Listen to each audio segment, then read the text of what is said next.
নমস্কার বন্ধুরা, we learn ইনভেস্টিংয়ের আর একটি পর্বে আপনাদের সবাইকে স্বাগত। আচ্ছা, একটা জিনিস কি খেয়াল করেছেন? গত কয়েক বছর ধরে ভারতীয় বাজার থেকে বিদেশি পুঁজি যেন হুড়হুড় করে বেরিয়ে যাচ্ছে। আমাদের হাতে 2021 থেকে 2026-এর প্রথম দিক পর্যন্ত বেশ কিছু ডেটা আর রিপোর্ট আছে, আর সত্যি বলতে সংখ্যাগুলো বেশ চমকে দেওয়ার মতো। হ্যাঁ, সংখ্যাগুলো সত্যিই ভাবার মতো। শুধু 2021-22 অর্থবর্ষেই দেখুন, এফপিআই বা বিদেশি পোর্টফোলিও বিনিয়োগকারীরা প্রায় 1.40 লক্ষ কোটি টাকা তুলে নিয়েছে। আর ওখানেই শেষ নয়, তার ঠিক পরে 2024-25 সালে আরও প্রায় 1.27 লক্ষ কোটি টাকা। এমনকি এই তো 2026 সালের জানুয়ারি মাসেই প্রায় 30,034 কোটি টাকার আউটফ্লো। এটা তো আর সাধারণ লাভ তুলে নেওয়ার ঘটনা বলে মনে হচ্ছে না। একদমই না। এর পেছনে একটা রিপোর্টগুলো বলছে একটা ট্রিপল কনভার্জেন্স কাজ করছে। ট্রিপল কনভার্জেন্স মানে তিনটে বড় কারণ একসাথে। ঠিক তাই, তিনটে বড় স্রোত একসাথে মিলেছে। প্রথমত, বিশ্ব অর্থনীতির চাপ, বিশেষ করে আমেরিকার কিছু সিদ্ধান্ত। দ্বিতীয়ত, ভারতের নিজস্ব কিছু নিয়মকানুনের পরিবর্তন। আর হ্যাঁ, তৃতীয়ত, ভূ রাজনৈতিক পরিস্থিতি। তাহলে আসুন এই তিনটে স্রোতকে এক এক করে তলিয়ে দেখা যাক আর বোঝার চেষ্টা করি ঠিক কী ঘটছে আমাদের বাজারে। উই লার্ন ইনভেস্টিংয়ের এই পর্বে আমরা এটাই ভাঙব। আচ্ছা, প্রথমে তাহলে বিশ্ব অর্থনীতির দিকটা দিয়েই শুরু করা যাক। বারবার শোনা যাচ্ছে আমেরিকার ফেডারেল রিজার্ভের কথা। তাদের সিদ্ধান্তের কি এমন প্রভাব পড়ল? এর মূলে রয়েছে একটা খুব ইন্টারেস্টিং কনসেপ্ট, যাকে বলে ক্যারি ট্রেড। Carry trade? হ্যাঁ, ব্যাপারটা খুব সহজ। দেখুন, বেশ কয়েক বছর ধরে আমেরিকার সুদের হার ছিল প্রায় শূন্যের কাছাকাছি। তো বড় বড় আন্তর্জাতিক ফান্ডগুলো কি করত? ওরা আমেরিকা থেকে প্রায় বিনে পয়সায় ডলার ধার করে ভারতের মতো দেশে বিনিয়োগ করত, যেখানে রিটার্ন অনেক বেশি। ও আচ্ছা, মানে কম সুদে ধার নিয়ে বেশি লাভের জায়গায় খাটানো। একদম, এই সুদের হারের পার্থক্যটাই ছিল তাদের মূল লাভ। কিন্তু আমেরিকায় যখন ইনফ্লেশন আকাশ ছোঁয়া হয়ে গেল, তখন ফেডারেল রিজার্ভ সুদের হার বাড়াতে শুরু করল, আর বেশ ভালোভাবেই বাড়ালো। তার ফলে কি হলো? এর ফলে 2025 সালের মধ্যে আমেরিকার সরকারি ট্রেজারি বন্ডে, মানে যেটা বিশ্বের সবচেয়ে নিরাপদ বিনিয়োগ, তাতেই প্রায় 4.5% নিশ্চিত রিটার্ন পাওয়া যাচ্ছিল। এক মিনিট, মানে কোনো ঝুঁকি ছাড়াই 4.5%? এটা তো অনেকটা। একটা নিশ্চিত সরকারি চাকরির পাশে একটা ঝুঁকিপূর্ণ স্টার্টআপে বিনিয়োগ করার মতো ব্যাপার হয়ে দাঁড়ালো। ঠিক ধরেছেন। আন্তর্জাতিক বিনিয়োগকারীরাও ঠিক এই হিসেবটাই করল। তারা দেখল ভারতে ঝুঁকি নিয়ে যা লাভ হবে তার থেকে খুব একটা কম তো আমেরিকাতেই পাওয়া যাচ্ছে, কোনো ঝুঁকি ছাড়াই। ফলে ওই ক্যারি ট্রেডের পুরো খেলাটা উল্টে গেল। ভারত থেকে টাকা তুলে তারা আমেরিকার নিরাপদ বাজারে রাখতে শুরু করল। সুদের হারের বিষয়টা তো বোঝা গেল, কিন্তু একই সময়ে ডলারও তো খুব শক্তিশালী হচ্ছিল, তাই না? খুবই গুরুত্বপূর্ণ পয়েন্ট। এই দুটো বিষয় একেবারে হাত ধরাধরি করে চলে। যখন আমেরিকা সুদের হার বাড়ায়, তখন বিশ্বজুড়ে বিনিয়োগকারীরা ডলার কিনতে শুরু করে। কারণটা সহজ, ডলারে রাখলে বেশি রিটার্ন। আর তার ফলেই ডলারের দাম বাড়তে থাকে। ঠিক। 2025 সালে শুরুতে ডলার ইন্ডেক্স, মানে ডিএক্সওয়াই, সেটা 108 ছাড়িয়ে যায়। এর সরাসরি প্রভাব পড়ল এফবিআইদের লাভের ওপর। ধরুন, একজন বিদেশি বিনিয়োগকারী ভারতীয় বাজারে 1 কোটি টাকা লাভ করল। এখন সেই টাকাটা তো তাকে ডলারে কনভার্ট করে দেশে নিয়ে যেতে হবে। কিন্তু ডলার শক্তিশালী হওয়ার মানে হলো প্রতি রুপির বিনিময়ে সে এখন আগের চেয়ে কম ডলার পাবে। লাভের একটা অংশ তো ওখানেই হাওয়া। এক্স্যাক্টলি। এই লোকসান এড়ানোর জন্য তারা যত তাড়াতাড়ি সম্ভব ভারতীয় বাজার থেকে টাকা বের করে নিতে শুরু করে। এখানে একটা অদ্ভুত মোড়। রিপোর্টগুলো একটা চাইনা পিভটের কথা বলছে। এই পুরো খেলার মধ্যে চীন কোথা থেকে চলে এলো?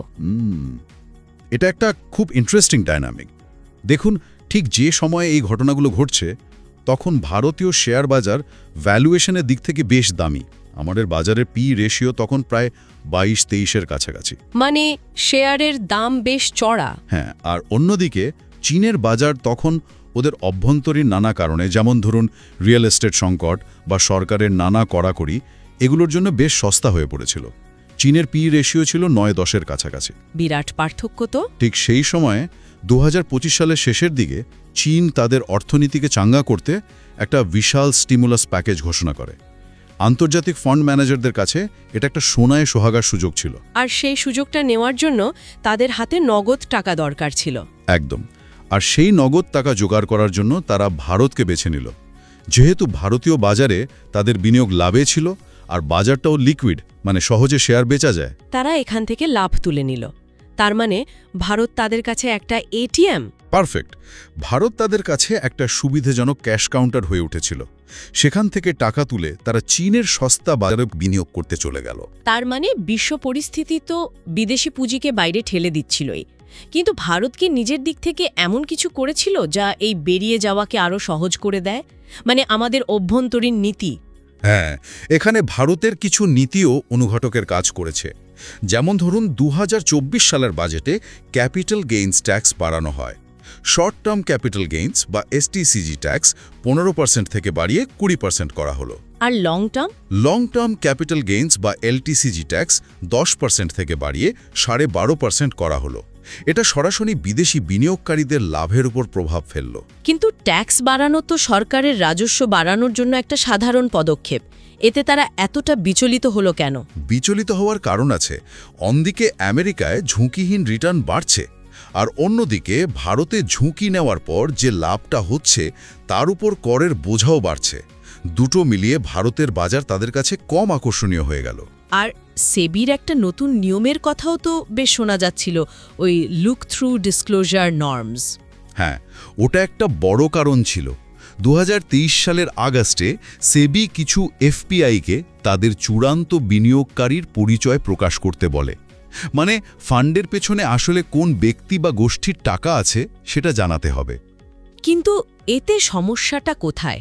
এটা তো স্বচ্ছতার জন্য ভালো, কিন্তু মরিশাস বা কেমান আইল্যান্ডসের মতো দেশের রেজিস্টার্ড অনেক ফান্ডের পক্ষে এটা করা সম্ভব ছিল না। তাদের গ্রাহকদের সাথে গোপনীয়তার চুক্তি থাকে। ও আচ্ছা, তার মানে একদিকে স্বচ্ছতার জন্য সেবির চাপ আর অন্যদিকে গ্রাহকদের গোপনীয়তা রক্ষার বাধ্যবাধকতা, এই দুয়ের মাঝে পড়ে গেল তারা। একদম। ফলে তাদের সামনে দুটো রাস্তা ছিল, হয় তথ্য দাও অথবা ভারতীয় বাজার থেকে শেয়ার বেচে বেরিয়ে যাও। অনেকেই দ্বিতীয় পথটা বেছে নিল। এখানে একটু থামতে হচ্ছে, একটা জরুরি ঘোষণা। এখন থেকে প্রতিদিনের market update, stocks, sector, industry আর অর্থনীতির সব খবর পাবেন আমাদের নতুন অ্যাপে, আর সবটাই বাংলাতে।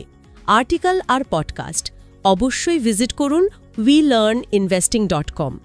লিংক ডিসক্রিপশনে দেওয়া আছে। লার্ন মোর, আর্ন মোর। তো আমরা যেখানে ছিলাম, স্বচ্ছতা আনার এই পদক্ষেপের একটা পার্শ্ব প্রতিক্রিয়া হিসেবে বেশ কিছু বিদেশি ফান্ড ভারত থেকে বেরিয়ে যেতে বাধ্য হয়। তাহলে বিশ্ব অর্থনীতি আর ভারতের নিয়মকানুন, এই দুটো বিষয় আমরা বুঝলাম। এবার আসা যাক 3 নম্বর পয়েন্টে, অর্থাৎ ভূ রাজনীতির দিকে। ভারত আমেরিকা বাণিজ্য সম্পর্ক নিয়েও তো কিছু উদ্বেগ তৈরি হয়েছিল।